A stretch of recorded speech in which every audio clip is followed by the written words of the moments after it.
और एक खवातीन, एक महिला, पढ़ी लिखी महिला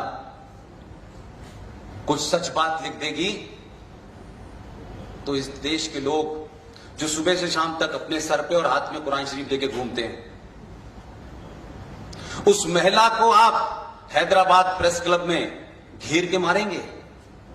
ये कौन सी हदीस और कौन से शूरा में लिखा हुआ है, मुझे बताओ ना।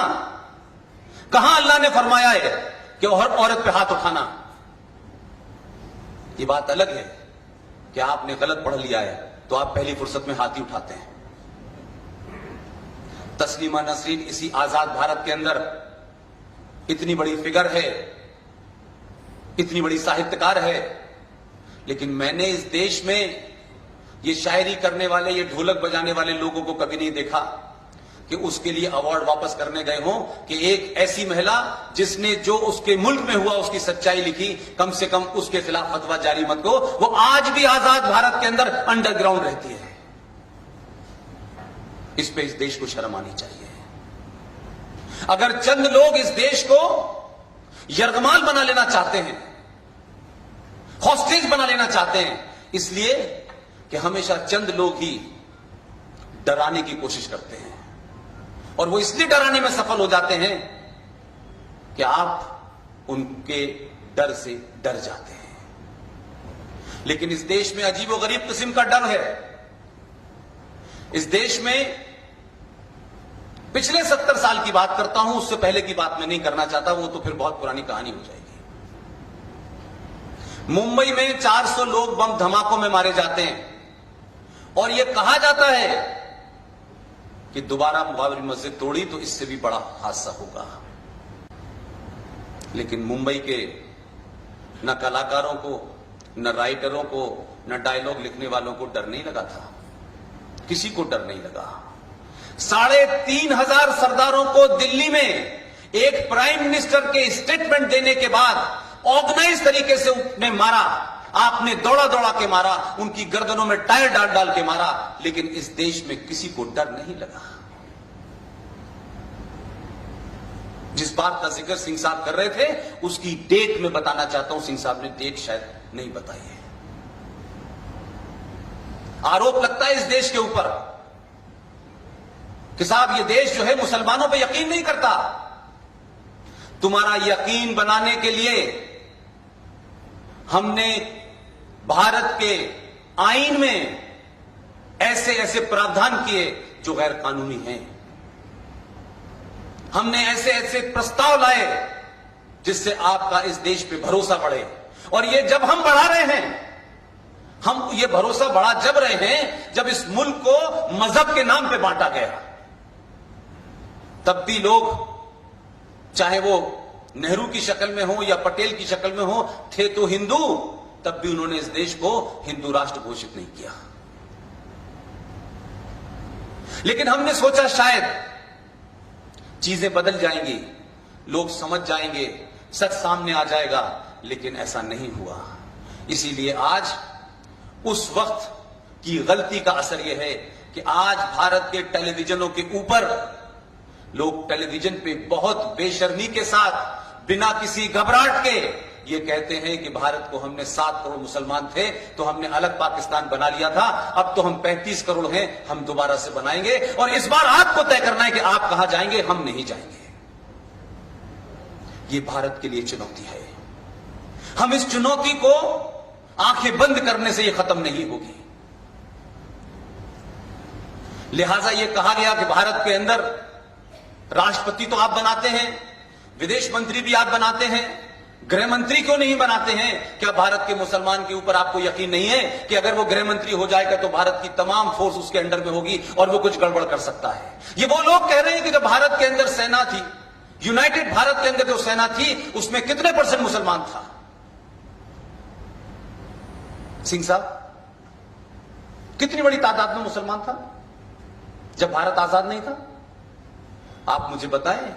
आर्मी में तो ट्रेनिंग होती है, वहां तो हिंदू मुस्लिम नहीं होता। फिर डिवीजन के बाद एक खास मजहब के लोग उधर क्यों गए? फिर उनको मिलिट्री ट्रेनिंग याद नहीं आई अपनी? फिर वफादारी कहीं और थी, सिर्फ ट्रेनिंग का काम चल रहा था। तो मैं उनसे पूछना चाहता हूं भाई कि महान है इस देश के नेता, और महान है ये जनता जो खामोशी से उनके यकीन दहानी करने के लिए हम किसी भी कीमत पर किसी भी तक चले जाने के लिए तैयार हैं। उसका खामियाजा क्या हुआ कि भारत में वीपी सिंह की सरकार थी 1989 में। मैं नहीं जानता कि किस कॉन्स्पिरेसी के तहत हुआ, लेकिन उसको सिर्फ मैं भारतीय रेफरेंस में इतना ही इस्तेमाल करना चाहता हूं कि जब भारत में 2 दिसंबर 1989 को भारत में पहली बार एक मुसलमान ने गृह मंत्रालय संभाला तो किसी ने सवाल नहीं उठाया, कोई नारे नहीं लगे उसके खिलाफ, जबकि उसका माजी बड़ा दागदार था। भाई 2 दिसंबर को वो भारत के गृह मंत्री की शपथ लेता है और मात्र 4 दिन के अंदर 8 दिसंबर को रुबैया सईद का, उसकी बेटी का अपहरण हो जाता है। और रुबैया सईद 2 दिन बाद ऐसे आती है जैसे पिक्चर देखने गई थी, लेकिन बाद में आपने आतंकवादी छोड़े। और उसी दौर में, ये मैंने डेट इसलिए बताई है कि आप समझे मैं क्या कहना चाहता हूं, उसी दौर में गुलाम नबी आजाद के परिवार से किसी का अपहरण हो गया। ऐसा लग रहा था मंत्री बनने का इंतजार था और अपहरणों की तैयारी थी। गुलाम नबी आजाद के घर में एक आदमी का अपहरण होता है, उसके बदले में 27 आतंकवादी छोड़े जाते हैं। सैफुद्दीन सोज के घर में उसी दौर में हुआ है, उसमें भी 7 लोगों को छोड़ दिया गया, किसी ने सवाल नहीं उठाया।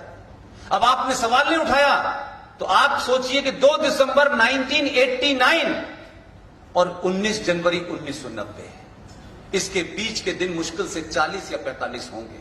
इसलिए मैं कह रहा हूं, हम भूल कर रहे हैं, हमारा कंफ्यूजन है, उनका कंफ्यूजन नहीं है। लिहाजा उसने जितनी तेजी से काम करना था किया, और 2 दिसंबर से लेकर के 19 जनवरी के बीच में 30 या 35 दिन होते हैं।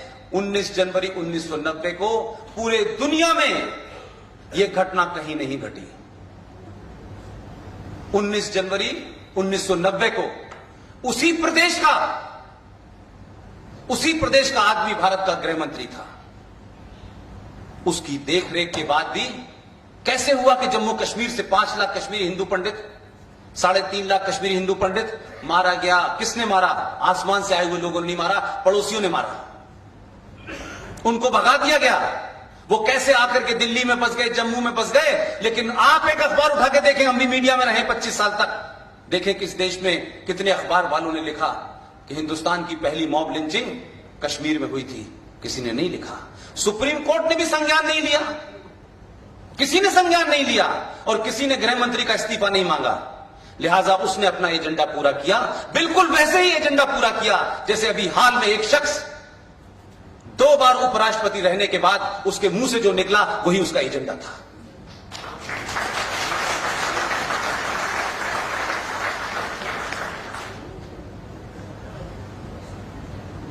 मैं कहना क्या चाहता हूं, ये भूल किसकी है भाई? उसकी बेटी क्या नजीर पेश की है?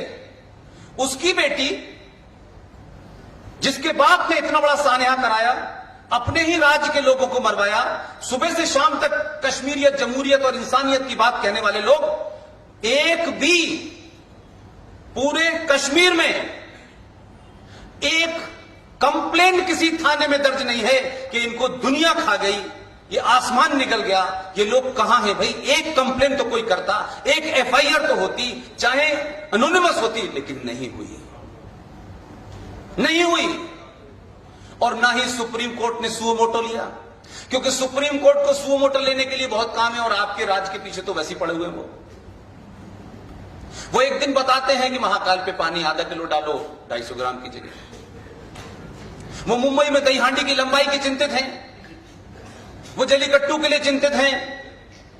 लेकिन इस देश के जो ऐसी चीजें जिससे ये देश टूटने के कगार पे खड़ा है, जिससे इस देश में तनाव फैला हुआ है, 2 बड़ी कौमें आमने सामने हैं, कौन सही है कौन गलत है, 70 साल से आपसे न्याय मांग रहे हैं, लेकिन भारत की सुप्रीम कोर्ट, उनको तो बेंच बनाने का भी समय नहीं है। आप मस्जिद का फैसला दें, मंदिर का फैसला दें, ये मेरा इशू नहीं है, फैसला तो दे के देखें। ये झूठ मक्कारी किस लिए कर रहे हैं आप? और अब आपने तो एक नया ड्रामा सीख लिया है कि सुप्रीम कोर्ट में हमारे टैक्स से आप पैसा लेंगे, तनख्वाह लेंगे, और हम 70 साल तक आप पे यकीन रखेंगे, और जब मामला क्लाइमेक्स पे आएगा तो कहेंगे देखिए साहब हमने एक मीडिएटर बना दिया, वहां चले जाएं। तो ये मीडिएटर बनाने के लिए आपको 2019 का इंतजार था, क्योंकि किसी पार्टी का एजेंडा था कि इस पे फैसला 2019 पे ना हो। तो आप एजेंडे पे काम करते हैं क्या? और करते हैं तो ईमानदारी से कहिए। लेकिन ये कैसे हो जाएगा कि यकायक इस देश के अंदर मीटू नाम की एक कैंपेन चल गई? किसने 20 साल पहले किसके सर पे हाथ रखा, 20 साल पहले किसके कंधे पे हाथ रखा, इसकी इंक्वायरी तो हो गई, इस पे लोगों के इस्तीफे भी हो गए, कोर्ट ने भी संज्ञान ले लिया। लेकिन आपने जिस पे हाथ रखा तो उस पे कह रहे हैं कि साहब ये जुडिशरी पे हमला है। उसने सिर्फ इतना ही तो कहा कि मेरे कंधे पे हाथ रखा था इन्होंने भी, मेरे साथ ये किया था। तो आपने आनन फानन में 3 मेंबर की बेंच बनाई और खुद भी उस बेंच में शामिल हो गए, फैसला भी हो गया। और अब कहते हैं कि ये सुप्रीम कोर्ट नहीं, ये भारत की न्याय व्यवस्था पे हमला है। तो आपका दर्द राष्ट्रीय दर्द है और हमारा राष्ट्रीय दर्द आपका दर्द नहीं है।